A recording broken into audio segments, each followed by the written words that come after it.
sempat terhenti seperti jarum jam dinding yang tidak berfungsi. Ada mereka yang jatuh, ada mereka yang sakit, ada mereka yang kehilangan, ada mereka yang meninggalkan. Tidak satu, tidak dua, mereka pergi bergerombol dalam gelombang bernama kematian. Pandemi akan pergi seperti kabut yang hilang sebelum fajar. Asal kalian tidak membawa ego, bergerombol di sana-sini, berhahaha mengabaikan yang diatur. Sungguh elok jika kalian peduli atas nama kemanusiaan. Pakai masker, harga mati.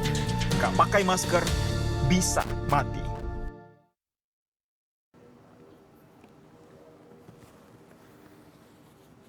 Assalamualaikum warahmatullahi wabarakatuh. Selamat sore, salam sejahtera untuk kita semuanya. Hari ini saya akan menyampaikan perkembangan penanganan COVID-19 di Indonesia. Selanjutnya saya akan menyampaikan tren kasus dan mobilitas penduduk di Indonesia selama pandemi COVID-19. Seperti yang kita ketahui, selama pandemi COVID-19, kita telah melewati beberapa periode libur hari raya, yaitu Idul Fitri 2020, Natal dan Tahun Baru 2021, serta Idul Fitri 2021. Dalam setiap periode libur ini, terjadi kenaikan kasus mulai dari kenaikan yang tidak begitu signifikan, hingga kenaikan pada first wave dan second wave. Tidak dapat terelakkan bahwa periode libur hari raya berdampak signifikan pada mobilitas penduduk dan aktivitas sosial ekonomi. Masyarakat cenderung berkumpul, bertemu dengan keluarga dan bepergian pada periode tersebut. Kegiatan-kegiatan inilah yang berpotensi meningkatkan penularan COVID-19 apabila tidak dibarengi dengan disiplin protokol kesehatan. Dan jika dilihat pada grafik, terdapat jeda antara kenaikan mobilitas penduduk dengan kenaikan kasus. Pola tersebut menggambarkan mobilitas penduduk tinggi pada saat kasus belum meningkat.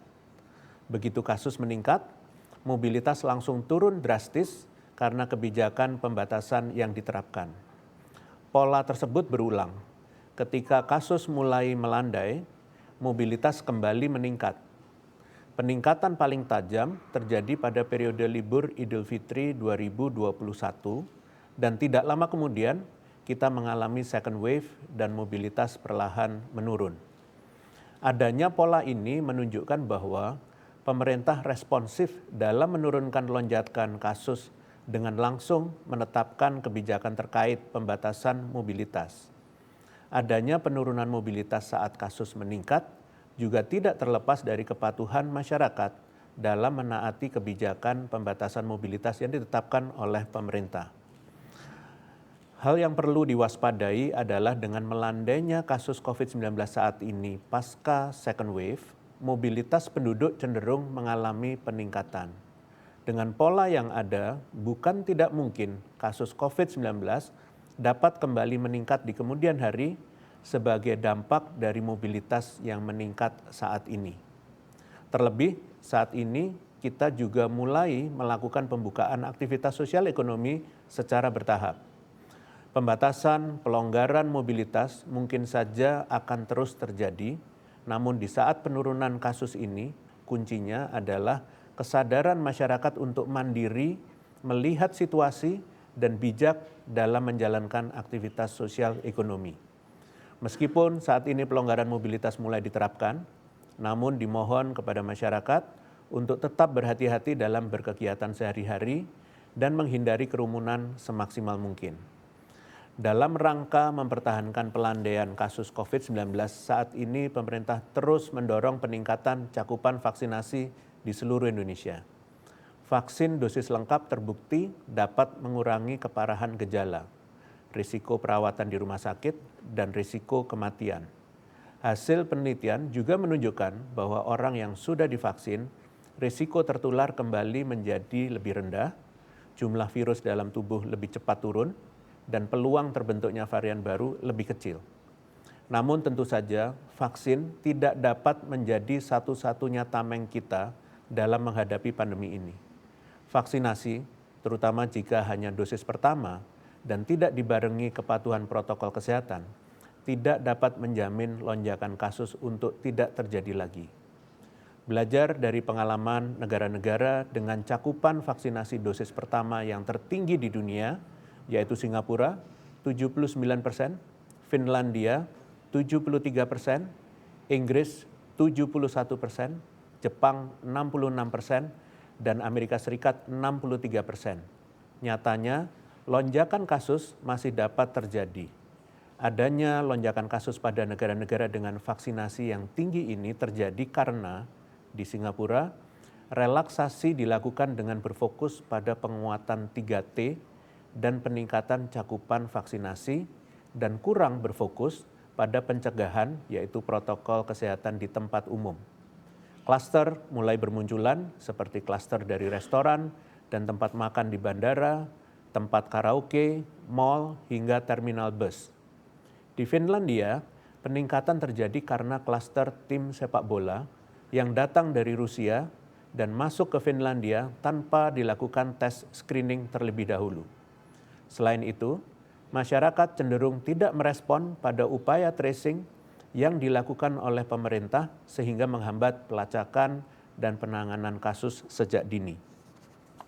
Di Inggris, dilakukan relaksasi aktivitas sosial ekonomi dan utamanya pembukaan sekolah tatap muka yang kurang berhati-hati dan memperhatikan kesiapan seluruh unsur yang terlibat, menyebabkan kasus COVID-19 meningkat. Klaster di sekolah pun mulai bermunculan.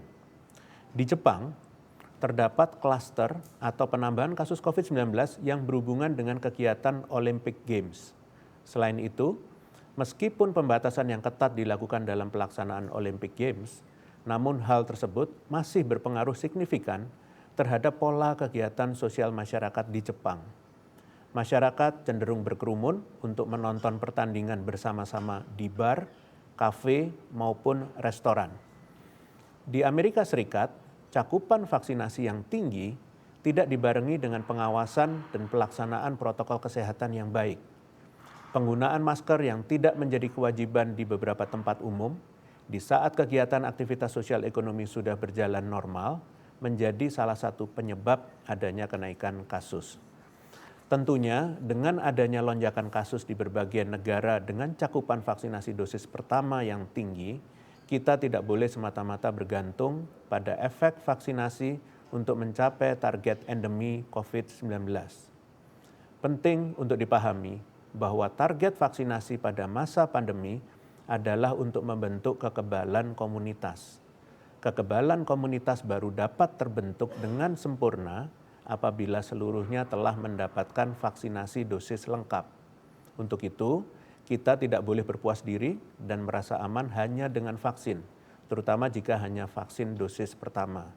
Endemi dapat tercapai apabila peningkatan cakupan vaksinasi dibarengi dengan upaya kolektif lainnya, yaitu pengawasan protokol kesehatan, kepatuhan seluruh masyarakat, kesiapan fasilitas pelayanan kesehatan, dan peningkatan tes COVID-19 serta pelacakan kontak erat. Dengan mobilitas yang mulai meningkat serta aktivitas sosial ekonomi yang sudah mulai kembali berjalan saat ini, maka saya ingatkan kepada seluruh lapisan masyarakat agar tetap disiplin protokol kesehatan sehingga kita tidak harus kembali belajar melalui lonjakan kasus selanjutnya. Terlebih, kita akan segera menyambut kegiatan Pekan Olahraga Nasional di Papua yang saat ini sedang berlangsung hingga 15 Oktober mendatang. Dimohon agar seluruh penyelenggara acara, pemerintah daerah, atlet, hingga relawan yang terlibat untuk benar-benar memastikan setiap pertandingan cabang olahraga mematuhi ketentuan protokol kesehatan yang telah ditetapkan. Selanjutnya, saya akan mencoba menjelaskan pedoman penyelenggaraan kegiatan dan pertemuan besar. Pertemuan besar atau kegiatan umumnya ditandai dengan jumlah partisipan atau undangan yang besar dengan asal dari berbagai tempat, umumnya telah direncanakan baik dari aspek penginapan, penyusunan staf, sistem tiketing, keamanan, dan mobilitas jarak jauh. Contoh jenis ini diantaranya adalah konferensi, pameran dagang, acara olahraga, festival, konser, pesta, maupun acara pernikahan yang besar. Saat ini Indonesia sendiri menyelenggarakan 2 perhelatan berskala nasional, yaitu pertandingan sepak bola Liga 1 dan 2, dan Pekan Olahraga Nasional PON ke-20 yang tergolong kegiatan besar. Keputusan diadakannya 2 kegiatan besar ini di masa pandemi telah melalui berbagai diskusi dari berbagai pihak, tidak hanya pemerintah namun juga para pakar dan beragam asosiasi melalui penilaian risiko dan prasyarat pelaksanaan acara yang ketat. Berdasarkan prinsip gas dan rem dalam kebijakan COVID-19 nasional, maka bermodalkan kondisi kasus yang sudah cukup terkendali dan kesiapan serta komitmen penyelenggara dalam menetapkan prosedur keselamatan dan kesehatan yang terstandarisasi. Saat ini, Indonesia terus berupaya mewadahi aktivitas masyarakat untuk tetap produktif namun aman COVID-19. Oleh karena itu, tidak menutup kemungkinan akan adanya kegiatan besar selanjutnya yang akan diizinkan untuk beroperasi selama 2 modal tetap dipertahankan. Perlu menjadi perhatian bagi kita semua, pada dasarnya secara alamiah di mana ada interaksi antar manusia dalam sebuah kegiatan, maka peluang penularan virus antar manusia timbul. Secara khusus, terdapat 6 faktor risiko penularan saat acara besar dilakukan, yaitu kondisi kasus COVID-19 di tempat acara berlangsung. Tingginya angka infeksi di daerah tersebut dapat meningkatkan risiko penularan kepada partisipan. Kemudian berikutnya adalah potensi penularan selama acara. Tempat umum seperti bandara, pesawat, terminal bus, stasiun kereta api, dan transportasi umum lainnya memiliki risiko penularan tersendiri karena jarak antar penumpang yang sulit dikendalikan serta buruknya sirkulasi udara. Kemudian berikutnya adalah durasi acara. Semakin lama suatu acara diikuti oleh individu, maka risiko penularan semakin tinggi karena semakin pula peluang terjadinya komunikasi, contohnya berbincang, maupun kontak fisik, contohnya berjabat tangan. Tata kelola acara. Acara dalam ruangan khususnya yang memiliki sirkulasi udara yang buruk, memiliki peluang penularan lebih besar dibandingkan kegiatan luar ruangan. Berikutnya lagi adalah jumlah partisipan. Semakin banyak partisipan dalam acara, semakin besar kecenderungan untuk tertular karena sulitnya menjamin jarak antar orang minimal 1,5 meter. Berikutnya lagi adalah pelaku partisipan. Partisipan yang belum tervaksinasi secara penuh maupun yang tidak menjalankan protokol kesehatan secara disiplin dapat meningkatkan peluang penularan dalam acara. Sehingga berikut pedoman penyelenggaraan kegiatan maupun pertemuan besar baik sebelum, saat, dan sesudah acara berlangsung. Pertama, sebelum acara. Edukasi kesehatan yang cukup bagi seluruh partisipan dan memastikan memiliki pemahaman yang sama, khususnya kiat-kiat mencegah penularan. Kemudian menyusun pedoman pelaksanaan acara yang telah dilengkapi rencana kontingensi, yaitu misalnya melarang partisipan yang positif selama rangkaian acara melanjutkan aktivitasnya, dan harus segera dirujuk di area khusus karantina atau isolasi yang telah disediakan. Kemudian memastikan fasilitas dan sarana-prasarana mendukung penerapan protokol kesehatan. Misalnya, tata letak acara yang memudahkan partisipan menjaga jarak minimal 1,5 meter. Kemudian membuat panitia khusus yang bertanggung jawab menegakkan protokol kesehatan oleh partisipan secara menyeluruh. Kemudian membangun kemitraan dengan pemerintah dan fasilitas kesehatan setempat, khususnya kesiapan menghadapi jika terjadi kemunculan banyak kasus. Kemudian yang kedua, saat acara, mengikuti perkembangan kasus COVID-19 secara aktual, khususnya data daerah di mana acara berlangsung. Memastikan screening kesehatan dilakukan tepat sebelum acara berlangsung, misalnya penggunaan metode screening yang dapat menyesuaikan situasi dan kondisi di daerah masing-masing, termasuk pemeriksaan suhu tubuh secara harian. Kemudian memastikan alat atau material kesehatan pendukung cukup dan mudah terakses saat acara, misalnya hand sanitizer atau sabun cuci tangan dan masker. Kemudian melakukan promosi kesehatan selama acara berlangsung secara konsisten terkait pentingnya memakai masker dengan benar, mencuci tangan sebelum dan setelah beraktivitas, dan menjaga jarak minimal 1,5 meter dalam bentuk visual maupun audio di tempat dan waktu yang strategis. Kemudian panitia khusus yang telah terbentuk harus memastikan pedoman pelaksanaan ditegakkan, baik pembatasan kapasitas, jarak, maupun higienitas dalam beraktivitas. Kemudian memastikan setiap partisipan mematuhi protokol kesehatan termasuk di luar wilayah acara, misalnya saat di tempat penginapan dan saat bepergian. Selanjutnya, segera merujuk kasus positif yang terdeteksi selama acara untuk isolasi maupun perawatan. Kemudian yang ketiga, setelah acara, pastikan tidak ada kasus positif yang lolos untuk kembali ke daerah asal untuk memastikan tidak terjadi perluasan penularan sebelum benar-benar sembuh melalui optimalisasi karantina setelah sampai asal daerah. Untuk itu, saya meminta bagi panitia acara, pemerintah daerah maupun masyarakat setempat di mana acara berlangsung, bahu-membahu mensukseskan pelaksanaan acara beserta pedoman protokol kesehatannya. Belajar dari pengalaman negara Jepang yang menyelenggarakan Olimpiade Tokyo, nyatanya masyarakat malah abai dengan mengadakan kegiatan berkumpul dan nonton bersama di saat protokol kesehatan di Olimpiade telah dilaksanakan dengan baik. Pembelajaran ini harus kita ingat dan resapi bersama untuk selalu mematuhi protokol kesehatan baik sebelum, saat, dan sesudah acara berlangsung. Sebagai penutup, saya ingin menyampaikan informasi terkini terkait COVID-19. Saya meminta kepada satuan pendidikan agar dapat melaksanakan pembelajaran tatap muka secara hati-hati dan selalu mengutamakan kesehatan dan peserta didik dari penularan COVID-19. Berbagai kasus positif COVID-19 yang terjadi pada peserta didik di berbagai daerah harus dijadikan pelajaran penting bagi daerah lain sehingga kasus serupa tidak berulang dan PTM dapat dijalankan dengan aman sehingga penularan COVID-19 dapat dicegah.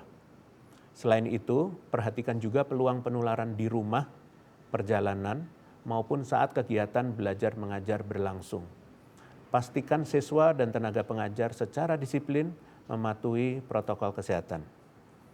Pada tanggal 21 dan 22 September 2021, pemerintah Indonesia menerima kedatangan vaksin COVID-19 tahap 71, 72, dan 73. Vaksin-vaksin tersebut adalah 5 juta dosis vaksin Sinovac dalam bentuk jadi, 200.000 dosis vaksin Sinopharm yang merupakan hibah dari Red Cross of Society China melalui mekanisme bilateral, dan 684.900 dosis vaksin jadi dari AstraZeneca. Pemerintah masih akan terus mendatangkan dan juga segera melakukan distribusi vaksin di seluruh Indonesia sehingga target sebesar 70% masyarakat Indonesia sudah divaksinasi pada akhir 2021 dapat tercapai. Demikian konferensi pers hari ini. Saya lanjutkan dengan sesi tanya jawab media. Terima kasih. Pertanyaan pertama, Fitri Liputan6.com. Berdasarkan data Kemendikbudristek, ada ribuan klaster pembelajaran tatap muka atau PTM terjadi dan siswa SD paling banyak positif COVID-19. Bagaimana tanggapan Satgas terkait hal tersebut? Perlukah Pemda memberhentikan sementara seluruh PTM di daerahnya jika banyak klaster sekolah bermunculan? Baik, terima kasih Liputan6.com. Menurut data Kementerian Pendidikan dan Kebudayaan Ristek dan Teknologi pertanggal 23 September, dari 47.033 sekolah yang disurvei, hanya 2,77% sekolah yang menimbulkan klaster kasus selama pembelajaran tatap muka dilakukan. Saat ini, dashboard perkembangan kasus di lingkungan sekolah per wilayah dapat diakses di sekolah.kemdikbud.go.id data.kemdikbud.go.id/kesiapan belajar. Dengan fitur ini, pemerintah daerah dan masyarakat dapat ikut memonitor angka kasus dan kejadian klaster secara aktual. Melihat kasus nasional yang cenderung terkendali saat ini, patut diapresiasi seluruh elemen yang mendukung kegiatan belajar mengajar tatap muka, baik pemerintah daerah setempat, tenaga pengajar, orang tua murid, serta peserta didik yang telah bekerja sama sebaik mungkin menjalankan pedoman pelaksanaan PTM sehingga tidak terjadi kenaikan kasus yang signifikan. Namun, kembali saya sampaikan bahwa sekecil apapun angka kasus yang ada, jika tidak ditindaklanjuti baik dengan tracing maupun treatment yang tepat, maka akan memperluas penularan. Oleh karena itu, jika ada kasus positif, maka segera lakukan penutupan sekolah untuk segera dilakukan desinfeksi, pelacakan, dan testing kontak erat. Selain itu, lakukan evaluasi penerapan pembatasan, khususnya terkait penerapan protokol kesehatan seperti screening kesehatan, pengaturan kapasitas, dan jarak antar orang. Pertanyaan kedua, Pfizer dan BioNTech mengumumkan hasil uji klinik fase 2 dan 3, bahwa vaksin mereka untuk anak usia 5-11 tahun aman dan memberikan respon perlindungan. Apakah pemerintah sudah ada rencana pemberian vaksin Pfizer untuk anak di bawah 12 tahun dalam waktu dekat? Bagaimana info update-nya? Terima kasih. Sejauh ini, pemerintah Indonesia masih mengacu kepada EUA vaksin Pfizer yang dikeluarkan oleh Badan POM sejak tanggal 15 Juli. Vaksin Pfizer layak diberikan kepada anak-anak usia 12 sampai dengan 15 tahun dan orang di atas umur 16 tahun. Jika terjadi perubahan kriteria penerima vaksinasi, maka pemerintah akan segera memberikan informasi secara aktual kepada publik. Terima kasih. Dengan demikian berakhir konferensi pers pada sore hari ini. Terima kasih atas perhatiannya. Selamat sore. Wassalamualaikum warahmatullahi wabarakatuh.